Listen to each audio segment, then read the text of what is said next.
Good evening to everyone.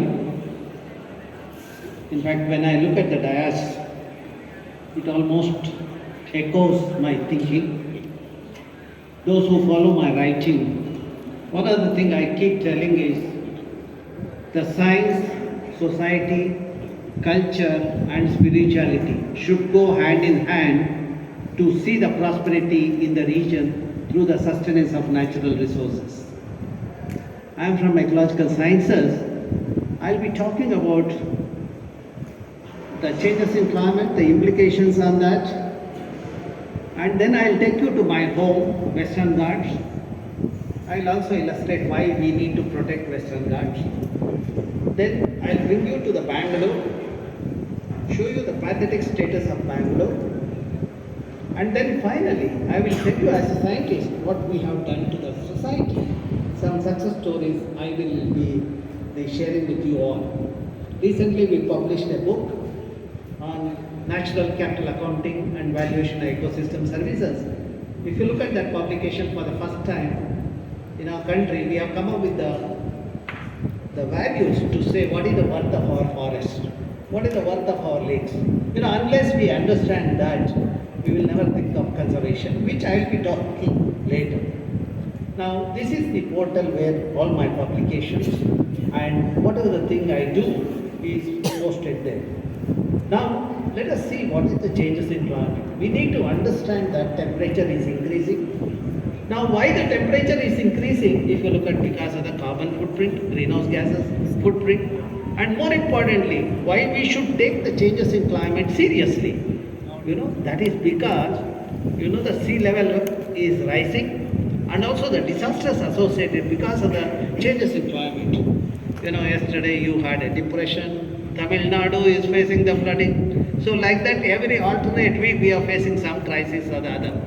Now, more importantly, look at how it impacts our food and water security. For example, if you look at coral bleaching, with 1.5 degrees Celsius increase, we would lose about 70%. If I increase the temperature by another 0.5, it goes up to the 90%. And if you look at the species loss, the plants, insects and vertebrates, you see that at 1.5 degree, we lose the 6 insect species and 8 plant species and 4 vertebrates.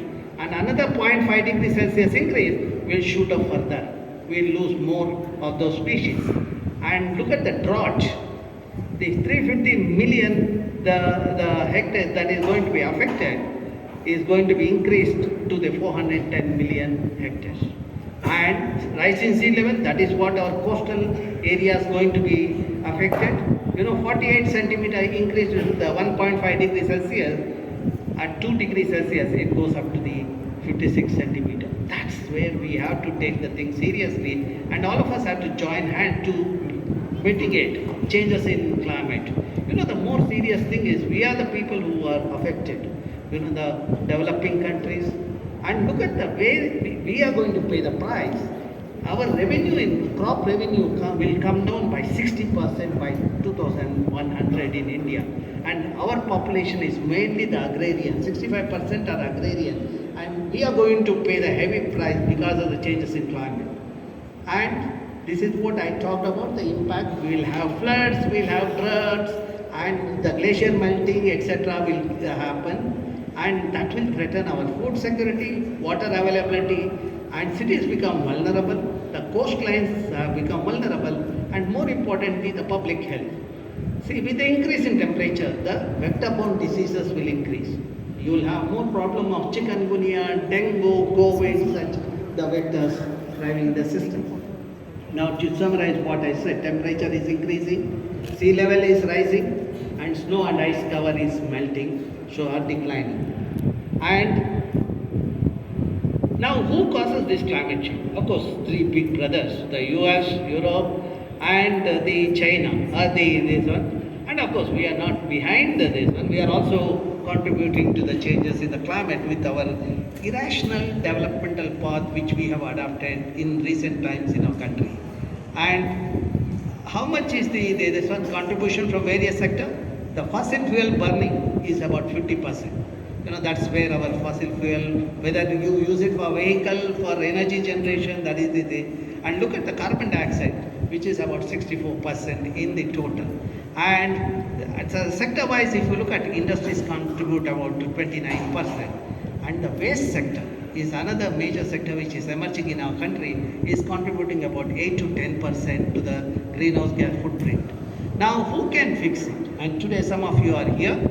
The government can make policies and implement it to see that mitigation happens. Then of course businesses and industrial house can come up with the technologies, can give a push for the innovations so that we can have the more environmental friendly technologies in the system. So that means all of us have a role to play, and the key mitigation instrument are the policies and practice. What we do today, we are going to pay the heavy price tomorrow. That's where every action of ours, we have to be extremely careful. Just a few minutes back, there was a mention about global and the local aspect. Whatever you do at local level, we will have the global ramifications. So now, that's where IPCC came up with the carbon neutrality and the target of bringing down the carbon to the 45%. This can happen only when we all join hands. That is industry houses, the research communities, the arm armies, everyone has to put their energy into that. The agenda is to avoid the intensive activities and reduce the wastage through the efficiency improvement, then replace the technologies which are inefficient. Okay, and then you can have the offset to minimize the GHG footprint. That is this one. And what are the benefits? The benefits are the health co-benefit from reduced air and water pollution, increased energy security, and more rural employment, increased agriculture production, and reduced pressure on natural ecosystem, and improved technological base, and strengthened institutions and human capacity.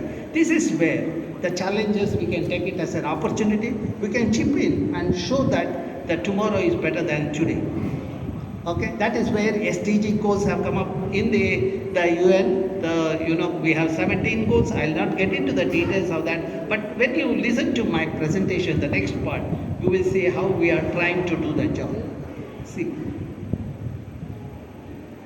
I always develop the technology based on the nature principle. Nature-based solution is the best option. When you look at how the Mother Earth or the Mother Nature is doing the job, you can create any technology which is environmental friendly, energy efficient, etc. Now look at the simple food chain. The food is being produced by the producers, which is eaten by the next level. When you look at this, these are the principles of laws of thermodynamics. The energy and material transfer happens. And from one level to other level, there is a loss of energy, which is the law of entropy we talk about in the thermodynamics. Then finally, if you look at the thing, whatever is left in the system get converted into elemental form by bacteria and fungi. That's where when you look at the nature, there is nothing called waste. Then where do you see waste? You will see waste where waste people are there. Who are these waste people? They are the ones who have the affinity towards the plastic. Please do not feel bad if I point something. My job is to bring changes in the system, which I have been doing it. I was slightly disappointed when I saw the plastic bottles roaming around in this room, which should not have been there. In my opinion, I think the next event, you please make sure this alien item, we should throw it out and we should not have it in this place. Let us be more organic, let us be more Indian, let us celebrate our event in a more Indian way than mimicking the Westerners' path of use and waste kind of thing. Thank you very much for taking out this. Okay. Now my agenda of science is to ensure clean air, water and the air for the next generation. That means it will provide the sustenance of natural resources and with the minimal disasters, and we will have security, survival and peace. That is what the Article 21 of the Indian Constitution talks about. That's what the Justice Gopal Gowda talked about it. For that to happen, I need to maintain the ecosystem integrity. And to maintain the ecosystem integrity, we need to have responsible decision making. That is where youngsters like Tanvir Rahman have to chip in and in their argument with the government, sensitize the government. What we do, they should take it to the government and see that that is implemented. Otherwise, look at the way the television discussions happen. Sometimes I switch off those the panel discussion. And so this one with atrocious, useless arguments. We should move towards the intellectually rewarding argument. That's what I request the way to at least when he presents the view, let him give some intellectual knowledge to me and the people like me. We look forward for that. Now, what is the advantage of mitigating the changes in climate? We will have water security, food security, secured health and resources available to everyone, and ecosystem services sustain the livelihood of all people, and there's a happiness among everyone, and the system would be resilient to changes in the climate. But for that to happen, we need to be environmentally literate. You know, I did a study in Bangalore to find out what is the environmental literacy in Bangalore. You will be surprised to know the number. Only 3.5% of Bangaloreans are environmentally literate. 96% are environmentally illiterate. That is what is the problem of the Bangalore and India and the globe. Now, how do you mitigate it? Before that, you all know that we have only one earth. Prithvi is only one. Let us look at the diversity of life on the Prithvi. You know, our scriptures talks about 8 to 12 million species on the earth. And in the science we have estimated about 1.5 million species. And out of 1.5 million species, we know the biochemical composition and medicinal properties of only the 10% of those species. That means there is a lot more to do it. That's where we need to invest more and more on the science and research in our country, so that we will have the better tomorrow. See, you know, biodiversity is for people, so that you will have diverse food. When you have diverse food, you will have diverse medicine, and because of that, you will have immunity. The people who take the healthy food, diverse food, they are always healthy. Okay? Now let us look at which part of the earth is biodiversity rich. When I do that analysis latitudinally, I see that at 8 to 14 degree latitude, we have the highest number of plants and animal species. That 8 to 14 degree latitude corresponds to Kerala, Karnataka, Tamil Nadu and Goa. That means some of us have inherited that resources. It is our responsibility to pass it on safely to our next generation. We should not exploit it, over-exploit it in the name of development. Let us stop looting the natural resources. Now, look at the diversity what we have. This is in one taluk in Uttara Kannada. You know, I have 54 varieties of the one is good for fragrance, the other one is for the yield and the pest resistance. If I hybridize this, I have a better product. I don't need this genetically modified or genetically engineered thing. See, that is where our emphasis should be on the basic research, and focus is more on natural resources that is there in our country than get something from abroad. And look at in my one village in my Uttara Kannada district, I have 16 varieties of Padnekai brinjal. Look at when you taste it, you will see that kind of resources, if I just do hybridization, I have the better product. Now let us look at this naturally the resources rich region, how to protect it. That is where we take the science and technology for that. You know, we launched the satellites way back in 70s. Ganesh Raj is here, so he will also elaborate more on that.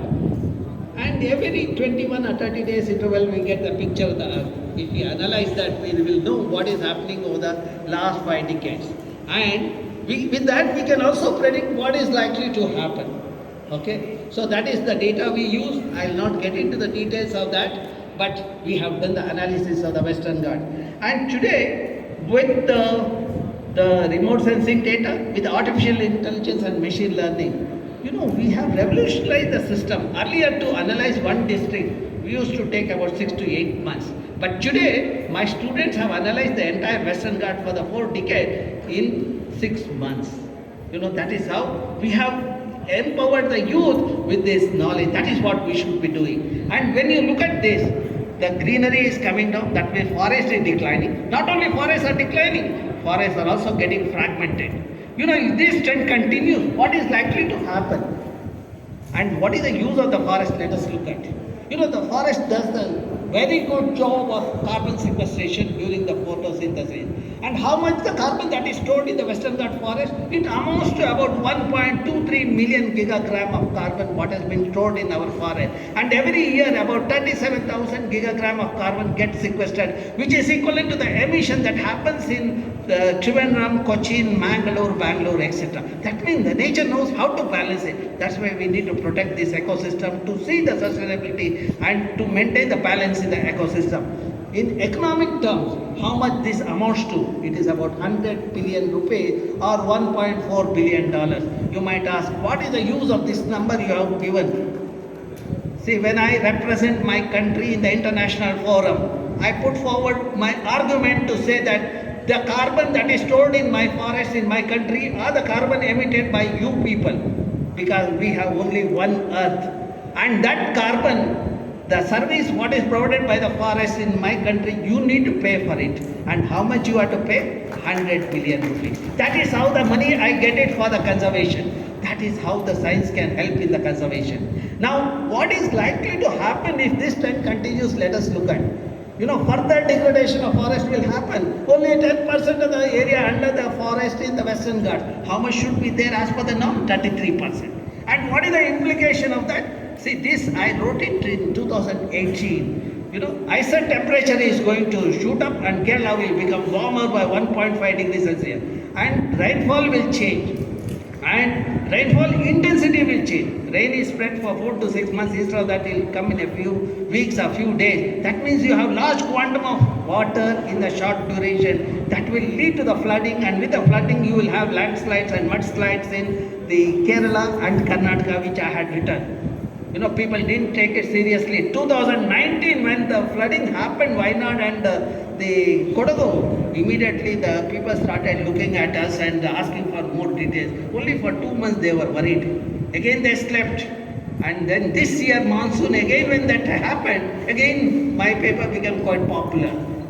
We should not get excited only when there are the challenges come to us. We should think every day about how to bring down the vulnerability in the system. And for that too, Madam was talking about science works in isolation. We do not take it to the advocacy and policy making. What I did is, I knew the worth of my region, Western Ghats. It covers only 5% of the India's geographical area. Everybody sitting in the country look at my home, Western Ghats, saying that, oh, this is the region. If the country has to develop, they have to loot my resources in the Western Ghats. That is their agenda.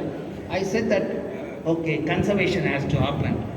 To identify the region which are meant for conservation, we used the biogeoclimatic parameters and we came up with the weightage matrix basis. We prioritize the region at a decentralized level at ecologically sensitive regions 1, 2, 3, 4. Red are the 1, the green is 2, light green is 3 and blue is 4 where development can happen. We said no development should happen in ESR 1.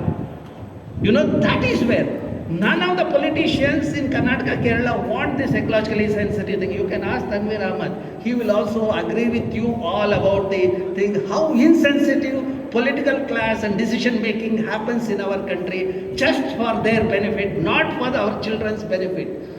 That is where we develop the decision support system, so that everyone can visualize which village is ecologically sensitive. I put it online. I launched this on 14 July last year in a remote village in the Shivamogga. Why I did it? I wanted to see the impact of the digitization and digital technology. Believe it or not, within a month, there was a question in the parliament asking about this portal and this decision support system. Not only that, a committee from the Ministry of Environment and Forest landed in my lab asking for the further details about it, and they said that we will take this idea forward. Now let me bring you to the Bangalore wetlands. You all know the lakes of Bangalore. If you want to have water in the lakes or in your rivers or in your cup, what you should do? Maintain the catchment integrity. We did a study This is in Sharavati Basin. This is in 91 when I was a student, and this is the picture of today. The same month, I don't have water today when it was there about 30 years back. This is the tragedy of the development. Do you see any development here except looting the timber that was there in my region? There is no development in that region.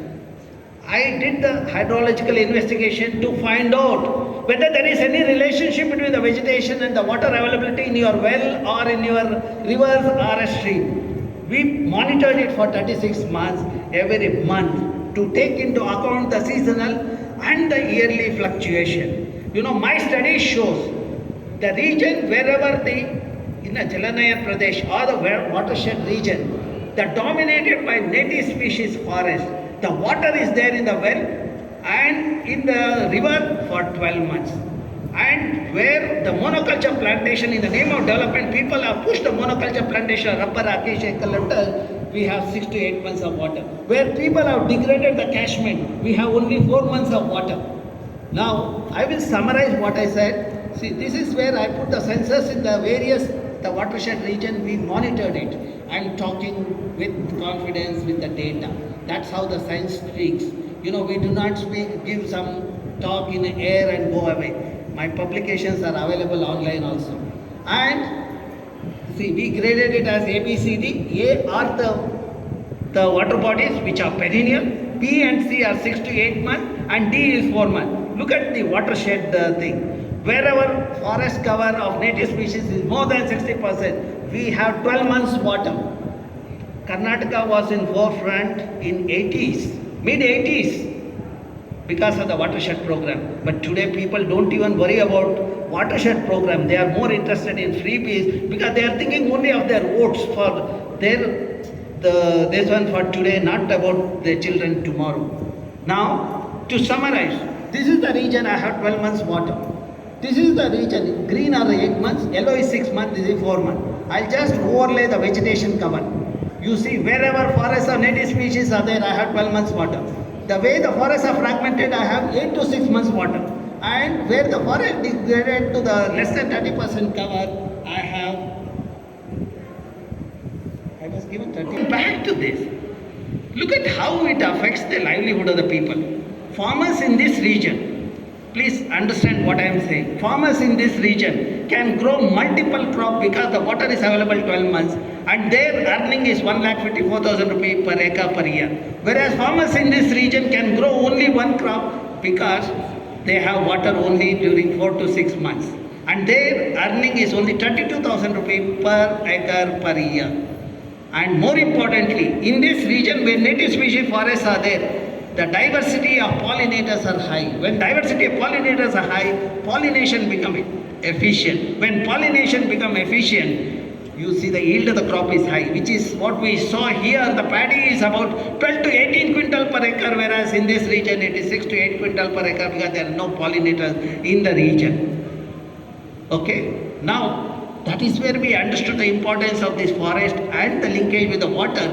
Our elders protected the patch of forest. They called it as Devarakadu or Khans or cows. It's our responsibility to protect that and make sure that our children continue to get the water. Now, with that, let me bring you to the Bangalore. What is happening in Bangalore of 740 square kilometer? We had 1,452 water bodies, 80% green cover, and today we have 198 water bodies and less than 3% green cover. Because of the temperature in the Bangalore, which was 1800, 14 to 16 degrees in the May month, today it's about 36 to 38 degrees. And for few days in December, the temperature in Bangalore was 0 degrees Celsius, and in this place, Palace Orchard, we were growing apples because of that temperature. Today what we are growing? The waste and waste people. Okay, now let us see how changes are happening. Lakes in Bangalore are interconnected. If you want to address the flooding in Bangalore, my request is just re-establish the interconnectivity in the lake. And let us look at how the lakes have been useful when the groundwater recharge. If you look at when the lakes are there, groundwater is available at 80 to 100 feet. When people removed the lake, it went down to the 600 feet in 6 years. And after 22 years in Nakshiti, people have gone down to 1,800 feet, but there is no water there. See, that's how we have transformed the catchment from the porous catchment to the paved surface. Now, that is called unplanned urbanization. Let us look at the worth of the lake. When the lake is in good condition, we get the resources to the worth of 10,500 rupees per day per hectare in the form of fish, fodder, etc. When we pollute the lake, the worth comes down to 20 rupees per day per hectare. Okay? Now, what are the threat? The threat is this. Unplanned urbanization. You see, in 70s, we had 68% green cover in this city. It was aptly known as a garden city and pensioners' paradise. 90s, we saw the transition to the urban.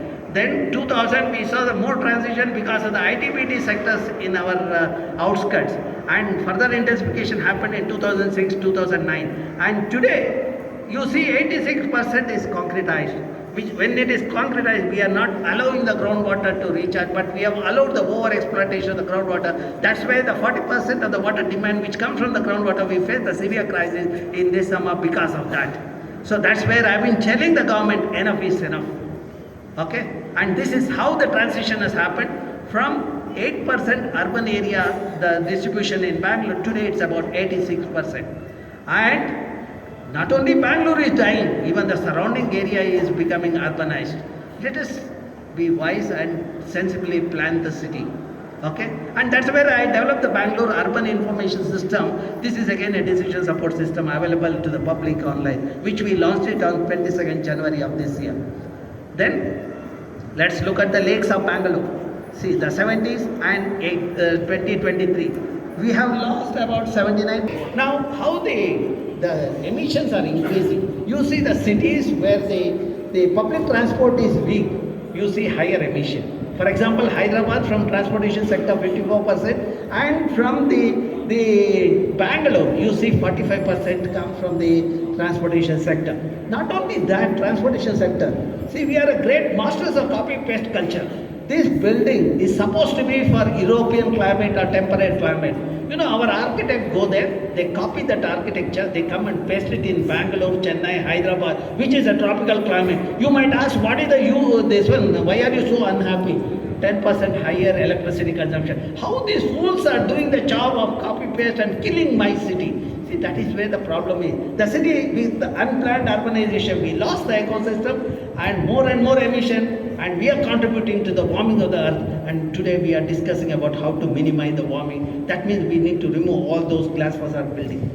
Okay, now the temperature in the city has increased from 21 to 24 in 2000 and 28 in 2010, and today 36 to 38.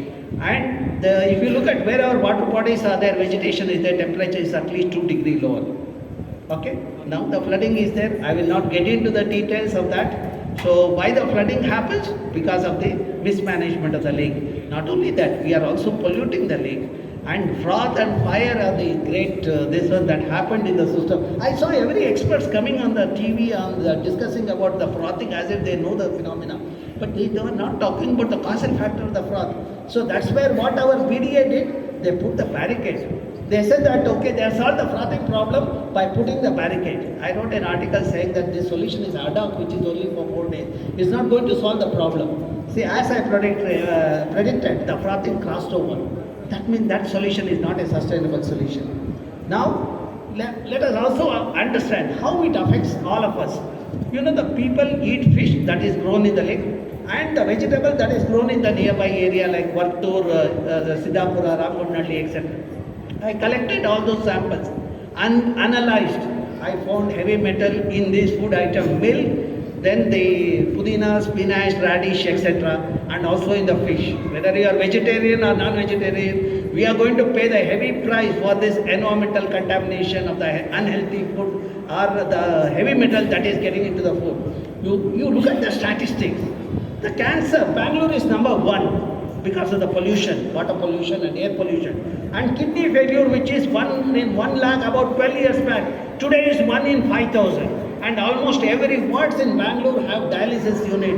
And see, we have made the city unlivable with unhealthy this one. This is what we need to understand and see that we need to do that. That's where, rejuvenation of lakes is happening. Bellandur and Vartur Lake. The silt of Vartu Lake, when we gave to the farmers, it didn't have the contaminants. They showed the bumper crop. Each farmer tells me, because I was in the NGT committee, I gave that silt to the farmers.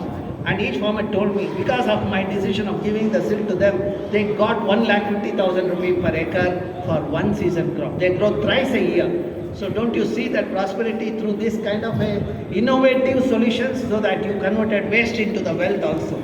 So then I also developed the Bangalore Lake Information System, which is available online, where you can visualize your lake. You can find out what is the water quality, what kind of algae is there, what kind of fish is there in the system. Now I am in the last leg of my talk. As a scientist, what else I have done? Society relevant thing. See, my technologies are sustainable. For example, in Chakkur Lake, 2005, surrounding there were 25 wells were there in Chakkur Lake. When I analyzed the water quality, it all had nitrate, which is a carcinogen. I pushed the government of Karnataka to rejuvenate the lake. Irrespective of who rules the country or who rules the state, people are so nice to the scientists. So they took the suggestion and they constituted a committee. I was in the committee. But they gave the money, which was not sufficient to have a tertiary treatment to remove the nutrient. Then what I did is, that was the opportunity I took. I just integrated constructed wetland and algal pond, which is a nature-based solution, and I monitored that for last 10 years. My students have monitored that. And today there are 300 wells surrounding the Chakkur Lake. You go and measure the water in this lake. The wells, none of them have the nitrate. That means I have a satisfaction of giving the clean water to the 300 well users in that region. That is what we need to do it, and that's what every politician should think of his village and his ward to develop this way, so that everyone will have the clean water and they will get elected again and again if they do that. Otherwise, next time they will lose the deposit, as some other people, politician from Kolar, who lost the deposit in the last election because of giving the wastewater, partially treated wastewater. Now let's look at what is the sustainable solution to the Bangalore. See, my city of Bangalore receives 700 to 850 millimeter rainfall. If I catch that rainwater, I have 15 TMC of water. Bangalore requires 18 TMC. That means 70% of the water required for Bangalorean is available in the form of rain. Best option is to rejuvenate the lake and retain the rainwater in the lake, so that groundwater recharge happen. You might ask me, sir, the literature says it takes millions years to recharge. You are talking about a few days. See, I was a member of the committee of Saraki Lake rejuvenation. Within a year, we saw 320 feet the groundwater table shooted up. And last 2 months back, when the entire city was facing a water crisis and temperature increase, Saraki Lake had a groundwater at less than 500 feet. And Saraki Lake had enough water. Because of the high moisture content, the temperature there was 2 degrees lower. That is the model to be replicated in the city. That is where the lake rejuvenation has to happen. If this media is taking it to the government, and if the government can implement that, I would be very grateful to that. The second is, if you are using 18 TMC of wastewater, if you are using 18 TMC of water, you are also generating 18 TMC of wastewater. If we treat that similar to the Chakkur model, I have 16 TMC, 15 TMC because of rainwater harvesting, 16 TMC because of the wastewater treatment. So I have 31 TMC in a place where the water requirement is 18 TMC. This is a sustainable solution. This is what has to be done. I have 5R formula. First is the responsible citizen. When people are responsible, they will allow the rejuvenation of the lake so that I can retain the rainwater. And also allow the reuse and recycle the wastewater. Otherwise, when after my talk, people send me an email saying that, why do you want us to drink sewage? I always write back to them saying that you come with me. From Mysore to Bangalore, when we travel along the Kaveri, the people in Mysore are pushing their sewage into this Kaveri water. You are drinking the sewage of Mysoreans. Instead of that, you can drink your own sewage, which will be more better than the Mysorean sewage. That's how you have to push your agenda. Now, what else I have done? In a campus, we created a lake. That's a perfect thing for my student to do the biofuel study. Not only students are happy, we have water in the campus. At one end I am saying my city is dying, other end I am showing the rosy picture. And also when I meet people, very influential people, I make sure they create the water body. That is what happened in Moodubitre. It didn't face the water crisis in the last summer when there was the scanty rainfall this year. And not only that, the success is because of the youth. And I also made sure in Alva's the 25 lakh liters, the water pond is created with the native species vegetation. You know, the next year when I visited that campus, I see greenery with abundant of resources. Now, this is my campus, IISC campus. This is the climber. I got it from Western Ghats. You know why I am telling you this is, you know, I got the pod which had 14 seeds. Out of 14, 7 I planted, 7 I kept in my lab. Out of 7 planted in 7 places in the campus, believe it or not, it survived in only one place. That is next to the building where I have been working for the last 2.5 decades. That means even the plants know who will take care. Some of you will not know whether your children will take care or whether you will be thrown out when you cross 70 years, okay, or 60 years.